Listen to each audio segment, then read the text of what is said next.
வலியற்ற varicose vein சிகிச்சை எளிய 30 நிமிட செயல்முறை 7207948735. காஞ்சிபுரம் வரதராஜ பெருமாள் கோவில் வைகாசி விசாக பிரம்மோற்சவத்தின் 4ஆம் நாள் உற்சவத்தில் மந்திர புஷ்பம் பாடுவது தொடர்பாக வடக்கலை மற்றும் தென்கலை பிரிவினர் இடையே மீண்டும் மோதல் வெடித்தது.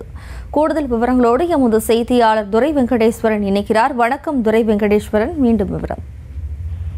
வணக்கம். இந்த உலக புகழ்பெற்ற அத்திவரதர் எழுந்தருளிய காஞ்சிபுரம் வரதராஜ பெருமாள் திருக்கோவில் 108 வைணவ திவ்ய தேசங்கள் ஒன்றாகவும் விளங்குகிறது.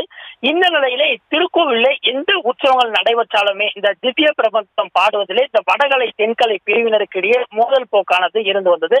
அதிலுமே அந்த ஆண்டு பிரம்மோற்சவத்தின் போதும் இத்தகைய நிலையை நீடித்து வந்தது. இந்த நிலையிலே இது தொடர்பான வழக்கு சென்னை உயர்நீதிமன்றத்திலே நடைபெற்று இரு தரப்பினருமே இந்த திவ்ய பிரபந்தங்களை பாடுவதிலிருந்து விலக்களித்து சென்னை உயர்நீதிமன்றமானது தீர்ப்பு ஏற்கனவே வழங்கியிருந்தது.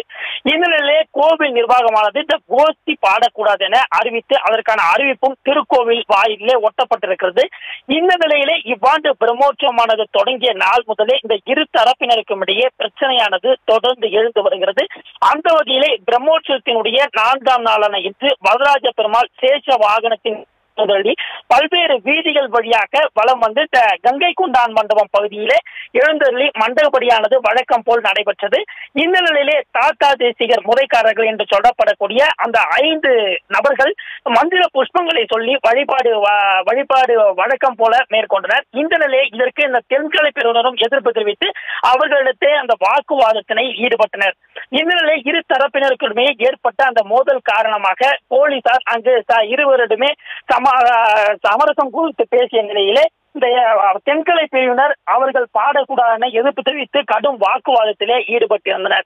இந்த இரு தரப்பினர்களிடையே ஏற்பட்ட பிரச்சனையின் காரணமாக அங்க பக்தர்களை முகம் சுழிக்க வைத்ததோடு தொடர்ந்து இந்த வடகலை தென்கலை பிரிவினருக்கு இடையான பிரச்சனை தொடர்ந்து அந்த திருவிழா பிரம்மோற்சவம் தொடங்கிய நாள் முதலே தொடர்ந்து ஏற்பட்டு வருகிறது. ஆயினும் கூட இந்து சமய அறநிலைத்துறையின் சார்பாக உயரதிகாரிகள் அங்கு இல்லை என்பது காவல்துறையோட குற்றச்சாட்டாகவும் இருக்கிறது. அதே போன்று பக்தர்களுடைய அந்த எதிர்பார்ப்பாகவும் இருந்து வருகிறது. இது குறித்து உடனடியாக இந்து சமய அறநிலையத்துறை உயர் அதிகாரிகள் இது குறித்து முறையான அந்த அறிக்கையினை வெளியிட்டு இது குறித்து பக்தர்கள் எவ்வித தொந்தரவுகளுக்கும் உள்ளாகாமல் உரிய நடவடிக்கை எடுத்திட வேண்டும் என்பது பக்தர்களின் கோரிக்கையாக இருந்து வருகிறது. வலியற்ற வெரிகோஸ் வெயின் சிகிச்சை எளிய 30 நிமிட செயல்முறை 7207948735. செய்திகளை உடனுக்குடனும் துல்லியமாகவும் தெரிந்து கொள்ள சப்ஸ்கிரைப் பண்ணுங்க.